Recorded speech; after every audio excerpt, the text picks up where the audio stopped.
Greetings, Derek DeBrosse, Ohio gun lawyer, coming to you from Munitions Group, munitionsgroup.com, offices in Louisville, Kentucky, Atlanta, Georgia, and Columbus, Ohio.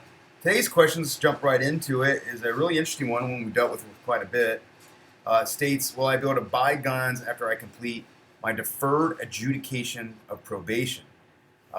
So each state's a little bit different on this issue. Some call it diversion, some call it deferred adjudication. Treatment in lieu is a variety of this, seeking drug treatment for a drug offense.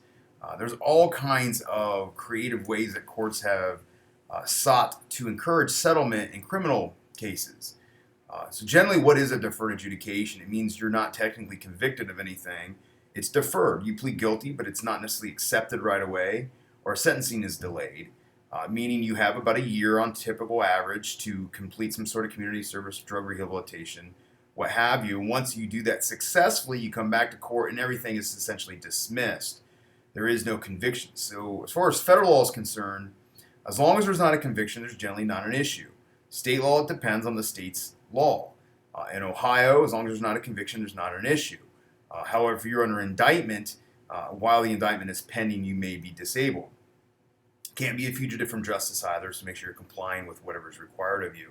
But it oftentimes just comes down to what is deferred adjudication in that state, what is diversion, and it's really important to understand what the nature of the legal process against you looks like on paper at every phase of that process, and that's what federal law is going to look at. So as long as it's generally not a conviction, you're no longer considered to be under indictment, there probably will be no issues, but again, you'd want to consult with an attorney from that state or give us a call and we can use our contacts to get the specific answer depending on state law.